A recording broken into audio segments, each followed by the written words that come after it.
তথাগত রায় প্রাক্তন রাজ্যপাল দীর্ঘদিন ধরে উদ্বাস্তু আন্দোলন নিয়ে লড়াইটা করছেন, যদিও উদ্বাস্তু আন্দোলন মানেই বকলমে আমরা ভেবে নিই বামপন্থীরা লড়াইটা করছেন, না, একজন ডানপন্থীও 30 বছর ধরে এই লড়াইটা করছেন। তথাগত রায়কে স্বাগত জানাচ্ছি রিপাবলিকের স্টুডিওতে।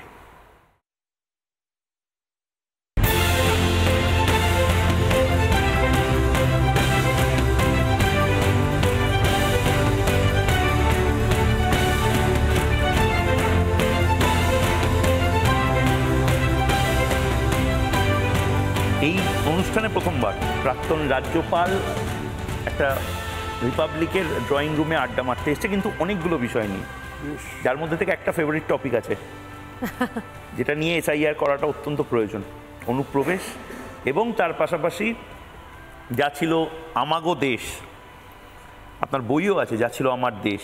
কি মনে হচ্ছে এসআইআরটা কি মানে মানে কেন এরকম এত এত ডেসপারেট হয়ে গেছে কেন বিজেপি এসআইআরটা করার জন্য? বিজেপি কোথায় ডেসপারেট হয়েছে? হয়েছে তো নির্বাচন কমিশন, এবং বিজেপি চালায় বলছে, হ্যাঁ বিজেপি চালায় বলছে মমতা বন্দ্যোপাধ্যায় প্রতিদিনই। মমতা বন্দ্যোপাধ্যায় তো কত কিছু বলেছেন, এবং এপাং ওপাং ঝপাঙে এ কথাও বলেছেন, আমরা সবাই ড্যাং ড্যাঙেও তো বলেছেন। সব কথা কি সিরিয়াসলি নিতে হবে মমতা বন্দ্যোপাধ্যায়ের? সেরকম কোনো দাসখত আমরা দিইনি, আমাদের রাজ্যবাসী দেয়নি। এবং নির্বাচন কমিশনের যে এসআইআর করার কথা, এটাও নতুন কিছু নয়।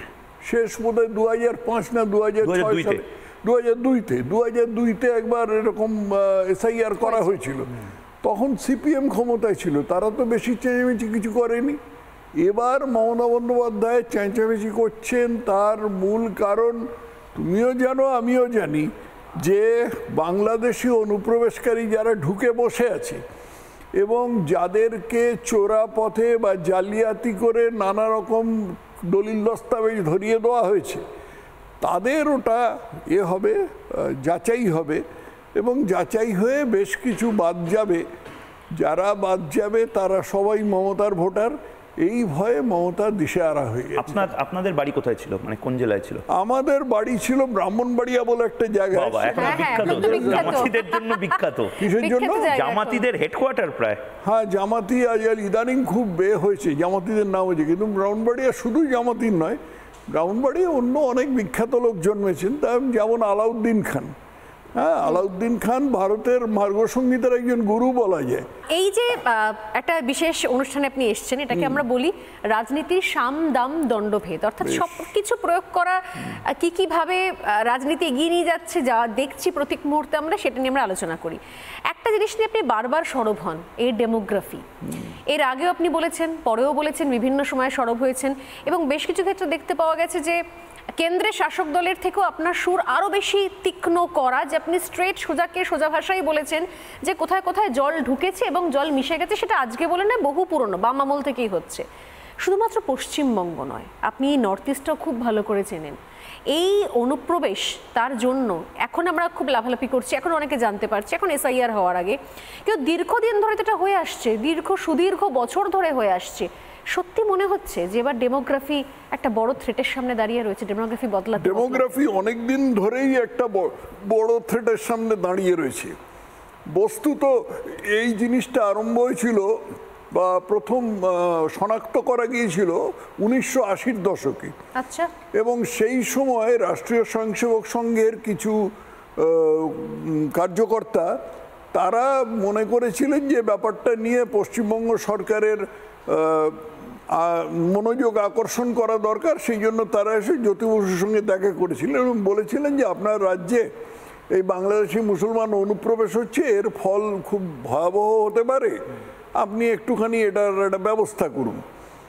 জ্যোতিবাবু খুব অসহ্য নাটুকেপনা করে, যেটা একেবারেই বয়সোচিত ছিল না, নাটুকেপনা করে টেবিলের নিচে, চেয়ারের নিচে দেখে না, কই আমি তো কোনো অনুপ্রবেশকারী দেখতে পাচ্ছি না। তখন তারা নমস্কার করে বলেন যে দেখুন, আপনার নাটক দেখতে আমরা এখানে আসিনি, আমাদের সময়ের দাম আছে, ওরা চলি, নমস্কার। এরপরে সেই সময় বা তার অল্প কিছুদিন পরে পশ্চিমবাংলার যে রাজ্যপাল ছিলেন টিভি রাজেশ্বর বলে একজন, এই টিভি রাজেশ্বর কিন্তু আগে গোয়েন্দা দপ্তরের প্রধান ছিলেন, আইবির প্রধান ছিলেন। এবং এই টিভি রাজেশ্বর রাজ্যপালের দায়িত্ব থেকে অব্যাহতি পাবার পরে এই জিনিসটা মানুষের নজরে আনেন। এবং তো টিভি রাজেশ্বর তো কোনো রাজনৈতিক লোক ছিলেন না, তিনি নেহাতি গোয়েন্দা ছিলেন এবং তারপরে উনি রাজ্যপাল হয়েছিলেন। তো এরপরে 90-এর দশকটা যেহেতু কেন্দ্রীয় স্তরে একটা খুব টালমাটালের সময় ছিল, সেই জন্য ব্যাপারটা খুব পায়নি। কিন্তু 99 সালে যখন এনডিএর সরকার প্রথম ক্ষমতা আসে অটল বিহারী বাজপেয়ীর প্রধানমন্ত্রীত্বে, সেই সময় এর প্রতি নজর দেওয়া হয়। স্বরাষ্ট্র মন্ত্রণালয়ের তরফ থেকে এর প্রতি বিশেষ করে নজর দেওয়া হয় এবং তখনই প্রথম সিদ্ধান্ত নেওয়া হয় যে ওই সীমান্ত বরাবর কাঁটাতারের বেড়া দেওয়া হবে। তার আগে সীমান্তে কিচ্ছু ছিল না, একেবারে বাংলার এই সীমান্তগুলো কোনো কাঁটাতার ছিল না, একদম কিচ্ছু ছিল না। 90 দশক অব্দি কোনো কিছু ছিল না, কিচ্ছু ছিল না। আমি গেছি বয়ডা বলে একটা জায়গায়, এই বনগাঁর কাছে, তখন সীমান্ত বিভিন্ন জায়গায় যাতায়াত করতে হতো। বয়ডা বলে একটা জায়গায় গিয়েছিলাম, সেখানে একটা মহিলাদের বিক্ষোভ হচ্ছিল, বিএসএফ এর সাথে মহিলাদের খুব গন্ডগোল হয়েছে। তো আমি সেই বিএসএফ এর কর্তার সাথে গিয়ে দেখা করলাম, বললাম এদের কেন বাধা দিচ্ছে।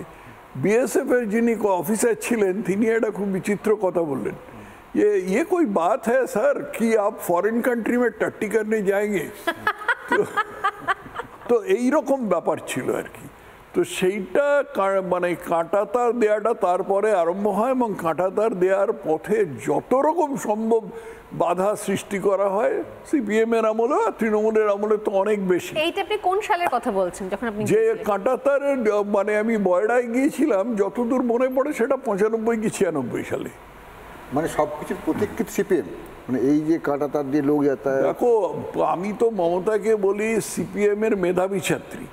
উনি নিশ্চয়ই মনে এঁচে নিয়েছেন যে সিপিএম যদি এই মেথডে 34 বছর ক্ষমতায় থাকতে পারে, তাহলে আমিই বা পারবো না কেন? আমি ওদের নকল করি, আমি আর একটু তীব্রভাবে নকল করি, এবং সেটা করছেন উনি। তো এই কাঁটাতার কিন্তু সিপিএম এর একটা ব্যাপার ছিল, সিপিএম একটু রেখে ডেকে করতো।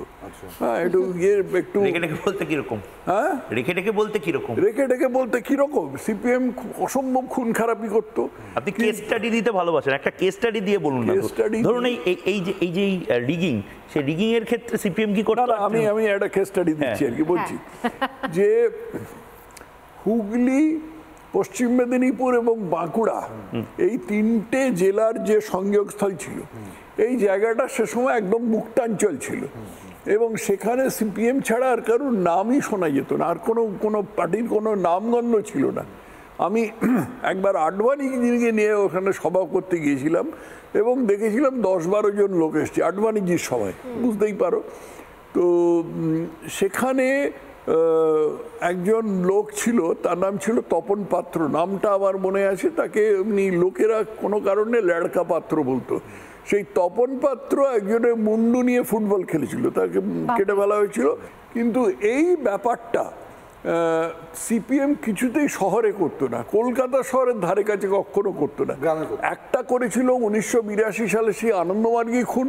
তারপর থেকে সিপিএম বুঝে গিয়েছিল যে কলকাতায় করলে পরে মিডিয়া স্পটলাইট আছে, আর রিগিং তো যা সিপিএম যা করতো সে তো যে রিগিং সিপিএম 4-5 স্টেপে রিগিং করতো। রাজ্য সরকারের কর্মচারীদের সবাই মানে তার মধ্যে সিংহভাগ জোর করে কোঅর্ডিনেশন কমিটি বলে একটা সংস্থার মধ্যে ঢুকিয়ে দেওয়া হয়েছিল।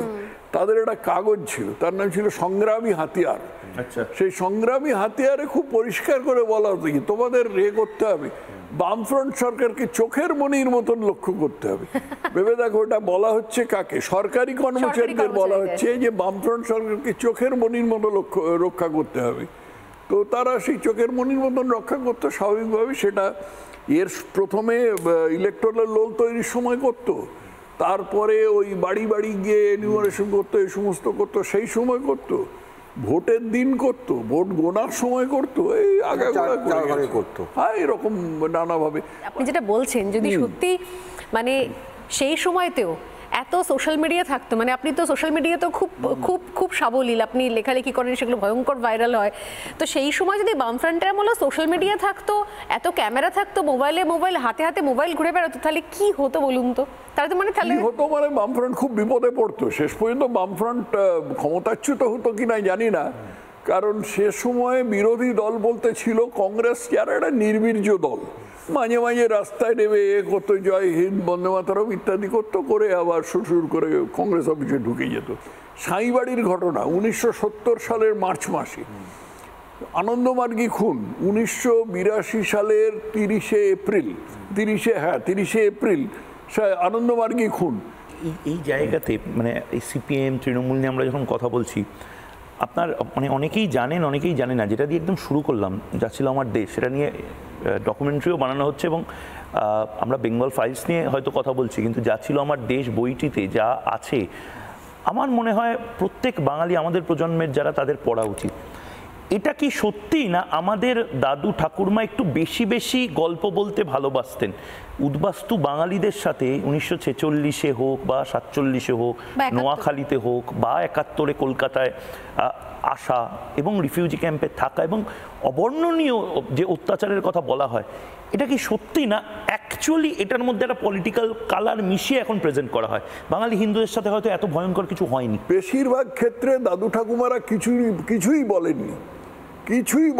কেন? এবং কেন বলেননি এটার একটা ইতিহাসটা খুব বিচিত্র।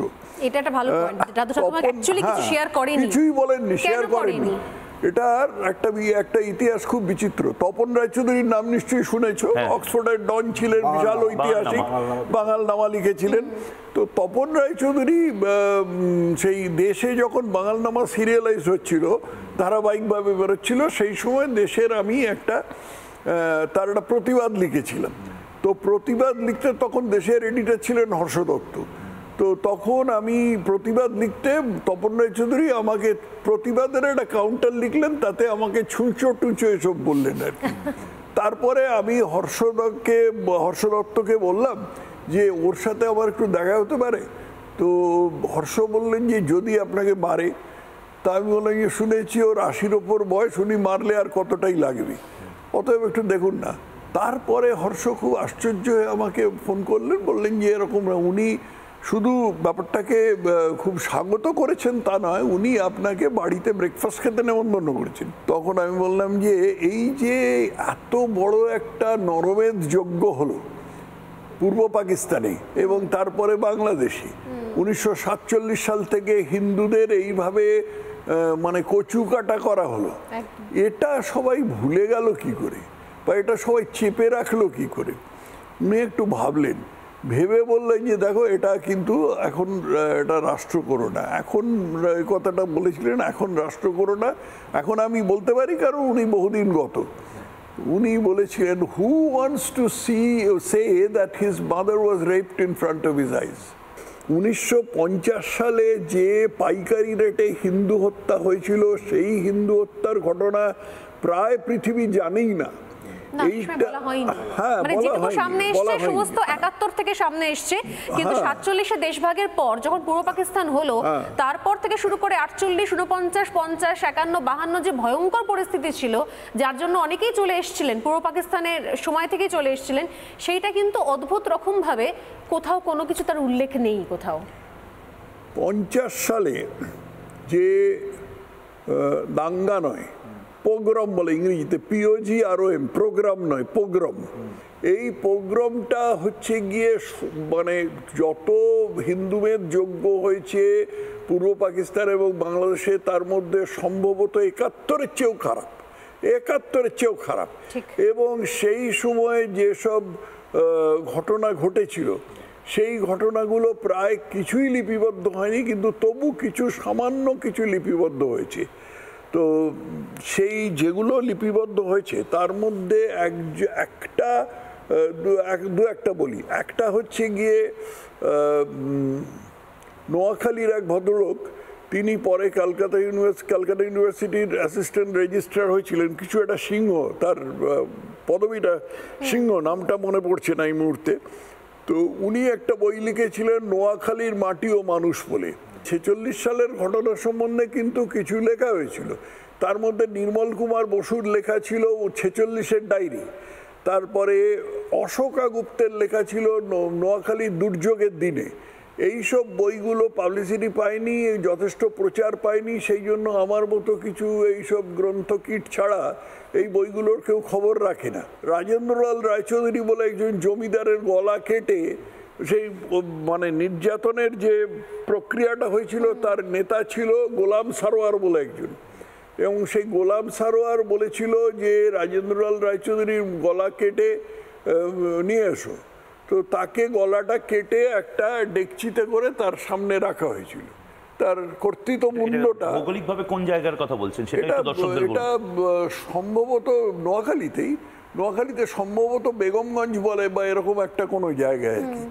রবীন্দ্রনাথ দত্ত আগে LIC-তে কাজ করতেন, ওকে যদি একবার কোনো সময় নিয়ে এসে ইন্টারভিউ করতে পারো খুব ভালো হয় আর কি। ভদ্রলোকের এখনো স্মৃতি অটুট আছে, 95 বছর বয়স, নোয়াখালীর ঘটনা নিজের চোখে দেখেছেন। সুখরঞ্জন সেনগুপ্ত বলে একজন লেখক দুটো বই লিখেছেন, একটা হচ্ছে 1950-এর ঢাকা বরিশাল, হ্যাঁ, কারণ 1950-এ যে খুনোখুনি হয়েছিল তার বেশিরভাগটা ঢাকা বরিশালে হয়েছিল। আমার একটা জিনিস বলছি, এত একটা লোক মানে বিপুল পড়াশোনা করেন, সোশ্যাল মিডিয়ায় কখন কাকু দিদিমা বলছেন, কাউকে উন্মাদিনী সৌদামিনী লিখছেন, মানে আপনি এত পড়াশোনা করা একটা মানুষ, আপনি ইচ্ছে করে কি এগুলো করেন মানে বিতর্কে থাকার জন্য?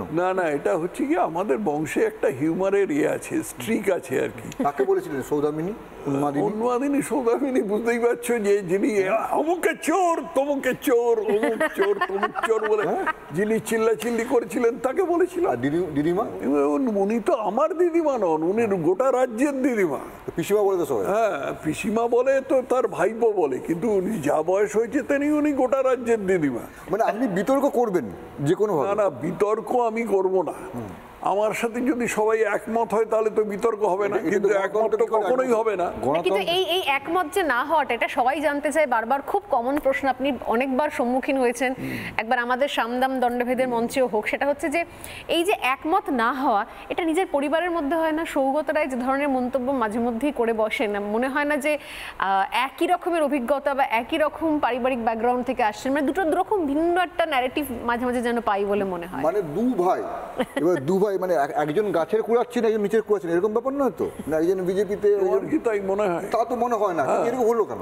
আমাকে লোকে অনেক কিছু বলেছে, সাম্প্রদায়িক বলেছে, এসব তো বলেইছে, কিন্তু এখনো পর্যন্ত কেউ চোর বলেনি বা ঘুষ খেয়েছি বা এই করেছি কি বলেনি। যতদূর জানি সৌগত কেউ বলেনি। কবির সুমনের একটা বই আছে, নিশানের নাম তাপসী মালিক, তার মধ্যে কবির সুমন লিখেছে যে এরকম ইয়েতে তথাগত রায় আমার খুব একটা প্রিয় সাবজেক্ট ছিলেন, ও সেই সময় একটা চালাতো, একটা চ্যানেল চালাতো, তো আমার খুব প্রিয় সাবজেক্ট, যদিও তার সঙ্গে আমার এক ফোঁটাও কোনো বিষয়ে মতের মিল নেই, কিন্তু এত কৌতুক প্রিয় মানুষ আমি খুব কম দেখেছি। সেই সিঙ্গুরের আন্দোলনেও ছিলেন মমতা বন্দ্যোপাধ্যায়ের সাথে?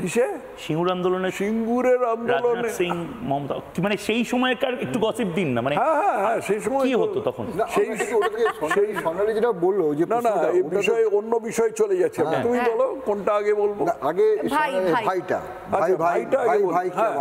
ভাই হচ্ছে কি যে ওই রকম যে মানে পরম্পরা আমাদের পরিবারে যেটা আছে, আমরা স্বাধীন চেতা এবং আমরা নিজেদের মতটা খুব জোর করে জাহির করতে ভালোবাসি। সৌগতও ভালোবাসে, আমিও ভালোবাসি, আমার বাবাও ভালোবাসতেন। আমার বাবা এবং সৌগত এরা দুজনেই খুব সেকুলার, তথাকথিত কোট আনকোট সেকুলার লোক ছিলেন। আমি আদৌ তা নই, আমি তো ওই রকম যেরকম বলো সাম্প্রদায়িক ইত্যাদি সেই রকম ছিলাম। হ্যাঁ, গর্বিত সাম্প্রদায়িক এখনো আছি। সৌগতদা বড় না আপনি? আমি বড়।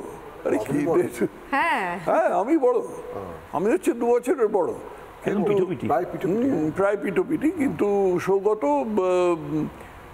এবং আমি ওই এতে খুব মারামারি করতাম ছোটবেলায়, কিন্তু সেটা 13-14 বছর বয়সে থেমে গেছে। ইদানিং যে সৌগত খুব অসুস্থ হয়েছিল, সেই সময় আমি হাসপাতালে ওকে নিয়মিত দেখতে যেতাম, ওর চিকিৎসা ওর সব জিনিস আমি খুব নজরে রেখেছি। আমার পরিচিত একজন ডাক্তার ওকে হাসপাতালে, বেলভিউ হাসপাতালে ভর্তি করেছিলেন ইত্যাদি। সৌগত বাবুকে আমরা দেখেছি বেশ মানে রসিক মানুষ, তু চিজ বাড়ি হ্যাঁ মস্ত মস্ত নাচেতে কোমরও দোলাতে, এরকম আপনারও কি বেশ নাচ গান ইন্টারেস্ট? না, আমার গান খুব ভালো লাগে, কিন্তু আমার গলা টিপলেও সারেগামা বেরোবে না। আমি গান জিনিসটা খুব ভালোবাসি, বিশেষ করে রবীন্দ্রসঙ্গীত এবং রজনীকান্তের গান, এই দুটো খুব ভালোবাসি।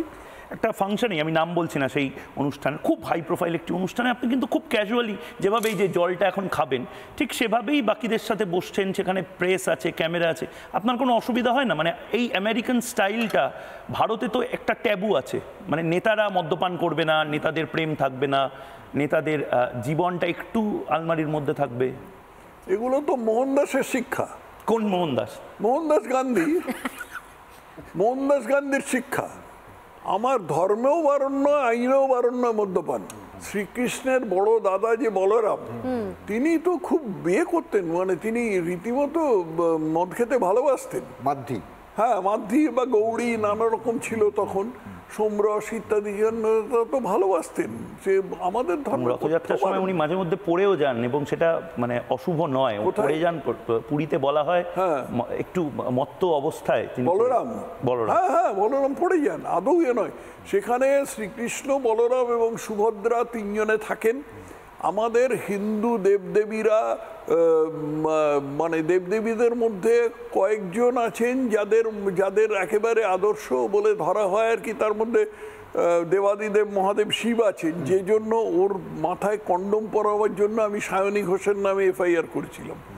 কিন্তু বাকি যে সমস্ত দেবদেবী আছেন তাদের সম্বন্ধে নানা রকমই আছে, তারা মানুষের মতো আচরণ করেছেন। শ্রীকৃষ্ণের সম্বন্ধে যে 16,000 গোপিনী বলা হয় আর কি, তিনি তো এগুলো তো মানুষের মতন আচরণ, এগুলো তো কোনো অমানুষিক আচরণ নয়। কিন্তু ওই মোহনদাস উল্টোপাল্টা শিখিয়ে গেছে। এই যে হ্যাঁ, মোহনদাস শিখিয়ে গেছেন অহিংসা। অহিংসা মানে তো ক্লীবতা। আবার পক্ষ মক্ষ সব চলে আসবে, কে কিছু পক্ষ চলে আসতে পারে, কিন্তু যত পক্ষ আসুক কি করবে, আর আমার মারবে, মারলে আমি মরে যাব। এমনি তো যা বয়স হয়েছে আজ বাদে কাল মরে যাব। হ্যাঁ, এবং উনি তো এই প্র্যাকটিসও গোপন রেখে গেছেন, ওনার ব্যক্তিগত জীবনের প্র্যাকটিস উনি গোপন রেখেছেন, সেটাও শিখিয়ে গেছেন। পলিটিশিয়ানদের নাকি একটা ব্যক্তিগত জীবন থাকে, সেখানে নাকি নিজেকে পরীক্ষা নিরীক্ষা করার বিভিন্ন রকমের পদ্ধতি থাকে, সেটাকে উনি গোপন রেখে গেছেন। ওইটার ব্যাপারে যাবে যে নোয়াখালীতে যা উনি করেছিলেন সেটা ওই নির্মল কুমার বসু লিখেছেন। নির্মল কুমার বসু শুধু না, ইয়েও লিখেছেন, এই যে মহিলার কথা বলছিলাম, অশোকা গুপ্ত লিখেছেন। এবং এইগুলো দেখে কি ওর কিছু সঙ্গী এত তিতিবিরক্ত হয়ে গেছিল, তাই ওর আত্মীয় স্বজনই ছিল, যে তারা নোয়াখালী ছেড়ে চলে যাচ্ছিল, এরকম ব্যাপার। তো গান্ধীকে আমি কোনোভাবেই আদর্শ পুরুষ মনে করি না। আর যে জাতির পিতা বলে, কে বলেছে জাতির পিতা? কে বলেছে? এই খেতাবটা কে দিয়েছে? আমরা সবাই পড়েছি, সবাই শিখেছি, সবাই পড়েছো, কোথায় পড়েছো? আর মহাত্মা গান্ধী এখন, মানে মোহনদাস গান্ধী এখন বেঁচে থাকলে 165 বছর না কত বয়স হতো আর কি। 165 বছরের একটা লোক কি করে 5000 বছরের একটা জাতির পিতা হতে পারে? তুমি আমায় বুঝিয়ে দাও। এতদিন ধরে সব আমরা চুপচাপ করে আছি। আছে তো, এই যে এতক্ষণ ধরে যে আলোচনা হচ্ছিল, এই যে পূর্ব বাংলায় হিন্দু হত্যা, এটা সম্বন্ধে তো আমরা চুপচাপ করে আছি। এটা সম্বন্ধে তো আমরা চুপচাপ করে আছি। এই দেখো না, পথে ঘাটে এখন গাজার জন্য সকলের চোখ দিয়ে জল বেরোচ্ছে। হ্যাঁ, হ্যাঁ, গাজায় কি হচ্ছে সেটা নিয়ে এবারে মানে বন্যা বইয়ে দিচ্ছে। কিন্তু একটা কবিতা আমি একটুখানি আগে পড়ছিলাম, একটা রবীন্দ্রনাথের একটা কবিতার প্যারোডি, তার মধ্যে শেষ লাইনটা হচ্ছে যে দেখা হয় নাই চক্ষু ফেলিয়া, দ্বার হতে শুধু 2 পা ফেলিয়া, মন্দির দ্বারে লাশ হয়ে থাকা বাংলাদেশের হিন্দু। ঠিক, মানে আমরা সব দেখেছি, গাজায় কি হচ্ছে, কিউবায় কি হচ্ছে, নিকারাগুয়ায় কি হচ্ছে, ভিয়েতনামে কি হচ্ছে, সব আমরা দেখেছি। শুধু পূর্ব বাংলায় কিভাবে হিন্দু হত্যা হয়েছে সেটা আমরা একেবারে চেপে গেছি। এবং চেপে যাওয়ার কিছু কারণ তো আমি ব্যাখ্যা করলাম, আরও 2-1টা কারণ বলে দিই। একটা কারণ হচ্ছে এই মোহনদাসের শেখানো ভুল ভ্যালু সিস্টেম, মূল্যবোধ। সেই মূল্যবোধের মূল কথা হচ্ছে, যেটা মোহনদাস সকলকে শিখিয়ে গিয়েছিল, যে মুসলমানের সম্বন্ধে কোনো অন্যায় কথা বলা চলবে না। এই জিনিসটা আমার সব সময় অত্যন্ত ঘৃণ্য লেগেছে। হিন্দু অন্যায় করলে অন্যায়, মুসলমান অন্যায় করলে অন্যায়, খ্রিস্টান অন্যায় করলে অন্যায়। 1981 সালে কেরালাতে মালাবার অঞ্চলে মানে উত্তর কেরালায়, তখন ওটা ব্রিটিশ ভারতের মধ্যে ছিল, সেখানে 1881 না 1921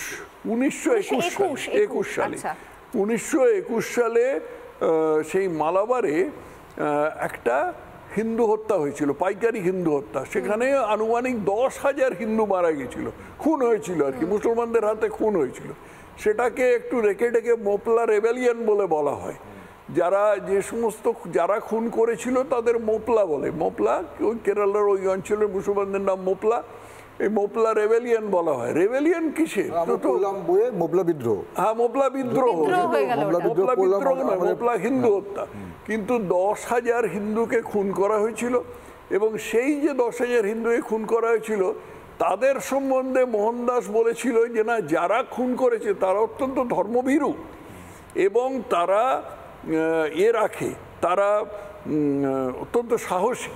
মানে কিছু নিরপরাধ নিরস্ত্র হিন্দুকে খুন করা হয়েছে, কিছু নয়, 10,000 নিরপরাধ নিরস্ত্র হিন্দুকে খুন করা হয়েছে, তারা নাকি সাহসী বলে দেখে দেওয়া হলো। অ্যানি বেসান্ট সেই সময় কংগ্রেসের ছিলেন, সভাপতি ছিলেন। অ্যানি বেসান্ট একজন ইংরেজ মহিলা, ভারতকে আপন বলে মেনে নিয়েছিলেন। সেই অ্যানি বেসান্ট পর্যন্ত মোহনদাসের নিন্দা করেছিলেন, কিন্তু মোহনদাস তারপরে চালিয়ে গেছেন এই জিনিস। বেশ, আমি একদম যেহেতু একদম শেষের দিকে, কিন্তু ব্যাপারটা হচ্ছে তথাগতদার সাথে গল্প করতে বসলে সত্যি 4-5 গল্প চলে, কিন্তু লাস্টে আমি একটা জিনিস আপনার থেকে, মানে যেহেতু একেবারে সময় করো না, পরে এডিট ফেডিট করে দেবে, একদম সেটাই হচ্ছে। কিন্তু আমার লাস্ট একটা জিনিস জানার তথাগতদা আপনার থেকে, এটা স্বর্ণালীর প্রশ্ন, কিন্তু এটা আমাদের যখন আড্ডা হয় না, এটা আমরা এই কথাটা বলি, এবং সত্যি এটা আমি দেখেছি বাঙালদের মধ্যে যারা চলে এসেছে এপারে, আশা করি আপনার দাদা ঠাকুরদা, আমার বাড়ির লোক, এরকম বহু লোক আছে, তারা এখানে এসে। আমি একটা কথা বলে নিই, আমি কিন্তু পূর্ব বাংলা বা বাংলাদেশ বা ইস্ট পাকিস্তান প্রথম দেখেছি 45 বছর বয়সী। তার আগে আমি দেখিনি, শুনেছি। হ্যাঁ, কিন্তু আমি বাঙাল, কারণ আমি বাঙাল ভাষা কইতে পারি। তুমি বেশিরভাগ মানুষই কইতে পারে না, যারা ইস্ট বেঙ্গলের সাপোর্টার হেরাও কইতে পারে। ব্যালেন্সড হওয়ার দায়টা কি করে হলো? ফিউডো সেকুলারিজমটা কি করে এখানে চলে এলো? মানে আমাদের দাদু ঠাকুরমা বা আমার মা বাবারা তো ওই জিনিসটা দেখে এসেছে, ওদের তো হওয়ার কথা ছিল সবচেয়ে বেশি কট্টর হিন্দুত্ববাদী। এটা কি আপনাদের আরএসএস এর ফেলিয়ার নয়? এটা আরএসএস এর ফেলিয়ার আমি বলবো, এটা আরএসএস এর ফেলিয়ার আমি বলবো। কিন্তু তার কারণ হচ্ছে সেই সময় বাঙালি হিন্দুর মানসিকতাটাকে এমনভাবে পরিব্যাপ্ত করে রেখেছিল বামপন্থী এবং গান্ধীপন্থী চিন্তা, যে আরএসএস সেখানে ঢুকতে পারেনি। আরএসএস তো প্রচুর ঘাত প্রতিঘাতের মধ্যে দিয়ে গেছে, এবং 48 সালে মোহনদাস গান্ধীকে হত্যা করার পরে তারপর আরএসএসকে নিষিদ্ধ করা হয়েছিল। সে সময় আরএসএস, তার ঠিক পরেই 1950 সালের প্রোগ্রাম হলো।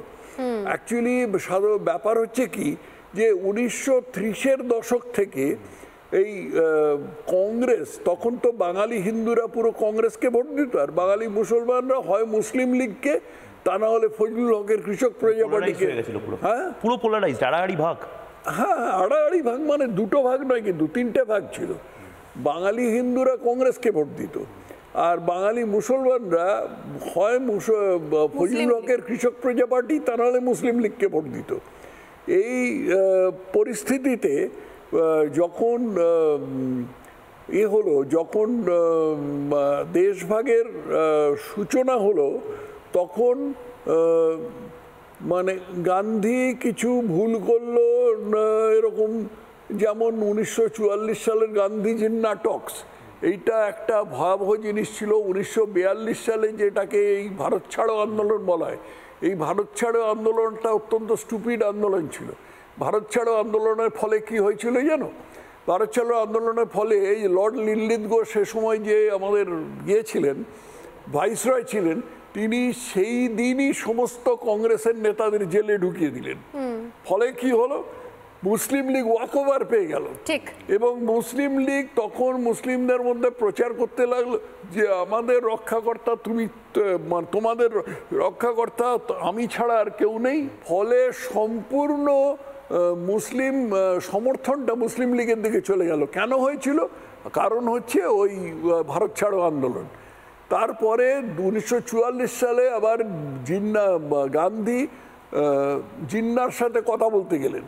1944, এটা একটা মানে ভয়াবহ ভুল কাজ যেটা মোহনদাস গান্ধী করেছিলেন, এবং এই যে কাজটার ফলে কি হয়েছিল, তার আগে 1940 সালে যেটাকে বলে পাকিস্তান রেজলিউশন নেওয়া হয়েছিল। একটা মুসলিম লীগ একটা সিদ্ধান্ত নিয়েছিল যে পাকিস্তান করতে হবে, কিন্তু কোথাকার পাকিস্তান, কে পাকিস্তান, কেন পাকিস্তান কিছুই জানা ছিল না।